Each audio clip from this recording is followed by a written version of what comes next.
Hi, welcome to topic 7 of the unit Fundamentals of Information Technology. And for this week, we're going to discuss chapter 16 of the book Computer Fundamentals entitled Business Data Processing.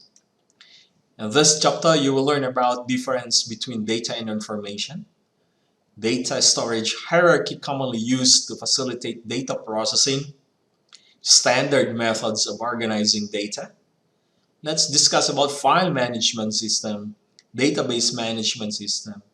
And lastly, we're going to discuss the basic concepts and main components of file management system and database management system. Before going to further discussions, let's define basic concepts here. The first term that we are going to identify is what is data. Data is a raw material. It is a collection of facts and organized, but able to be organized into useful information. When you say information, I told you another topic, information is a collection of related data. So information is data arranged in an order and form that is useful to the people who receive it. And when we say data processing, stated here, it is a series of actions or operations that converts data into useful information. So we have another term here, data processing system. It is defined as it includes resources such as people, procedures, and devices used to process input data for producing, take note, to produce desirable output. And those are the basic concepts. Let's proceed to the data storage hierarchy. I mentioned in another chapter, I told you that computer can understand only zeros and ones. So 0 or 1, that is what we call a bit. When we say a character, multiple related bits are combined to form a character that will become a byte. There are 8 bits in 1 byte. And when we say field, multiple related characters are combined to form a field. So for example, your first name, your age, your gender, and your phone number, that will become field. But when we say your record, it's a multiple related fields are combined. So record is a collection of related fields. Then we have here a term file. So this term is defined as a collection of related records. So multiple related records are combined to form a file. Then, if we are going to combine this multiple or related files, it will become database. So it's stated here, multiple related files are integrated to form a database. So I hope you understand this data storage hierarchy. So here we have a relationship among character, field, record, and file. These are the examples of these following terms. Let's move on to the next topic. It's all about standard methods of organizing data. There are lots of approaches how data will be organized. And the first one is file-oriented approach. Here, applications data is organized into one or more files, and the application program processes the data stored in these files to generate the desired output. So it is customary to use a master file of permanent data and transaction files containing data of temporary nature. Let's move on to the limitations of file-oriented approach. The first one is about limited query flexibility. So when the key field is not relevant to desired information, it needs to search the entire file. What is this key field? Key field is the unique identity of that file or record. Then we have data redundancy. It exists in file-oriented. When I say data redundancy, it is the repetition of same data items in more than one file. So what will happen if there will be data redundancy in a particular file approach? So it leads to increase the cost of data entry, and at the same time, it will increase the cost of data storage. Next, there is also a problem about data integrity. What does data integrity mean? It refers to the consistency of data in all files. It must be that any change in data item must be carried out in every file containing that particular field. So that's another problem in file-oriented approach. Next one, the problem about data independence. So when we say data dependence occurs when data is dependent on application. Because an application program usually contains data format statements which define the format of each data field precisely as the application needs for its processing. Next is limited data security flexibility. So offers file-level data security feature. It can enforce data access restriction to the entire file only, not on the record or the field of data item. The next approach is what we call database-oriented approach.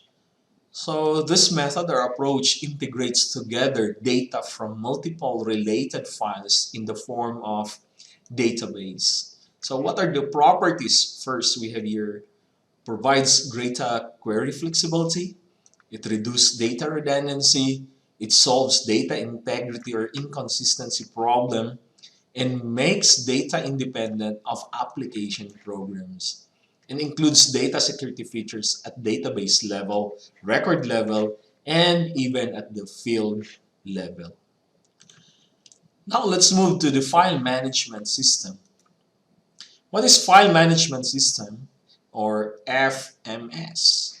So file-oriented approach of organizing data provides a set of programs to facilitate users to organize, create, delete, update, and manipulate the files. So these programs will consist of the file management system or FMS.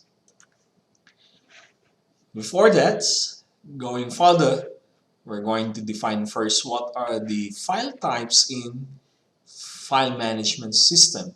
The first term that you're going to know is about transaction file.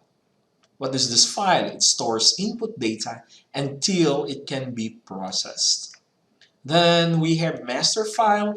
It contains all current data relevant to an application.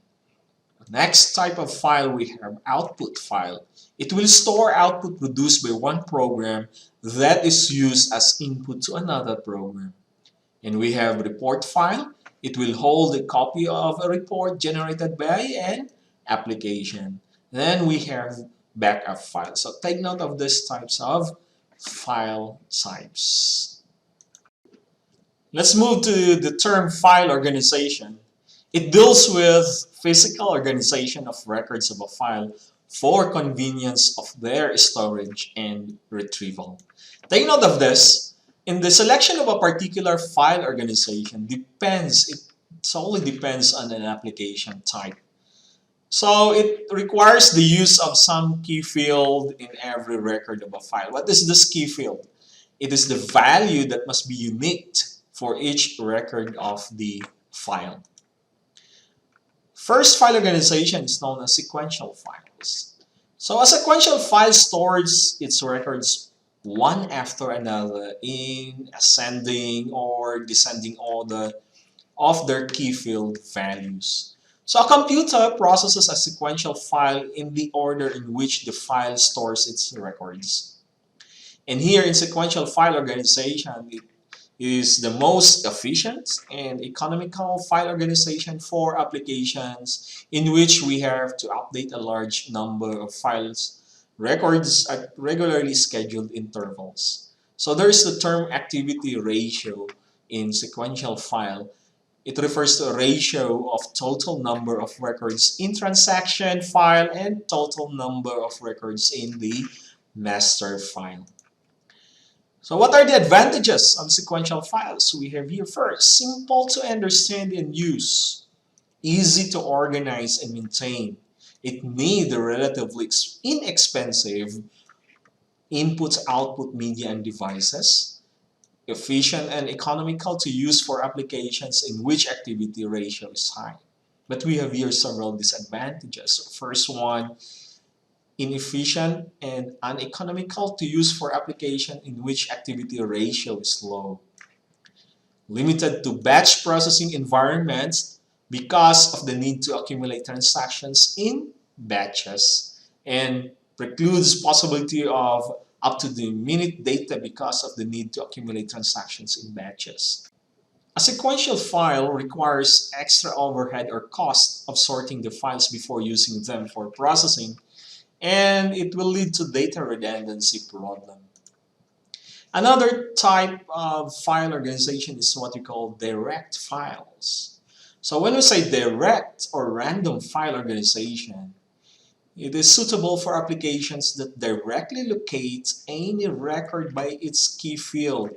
Take note of this, without having to search through the sequence of other records. So a direct file stores each record at a location to which the address generating function maps the record's key field.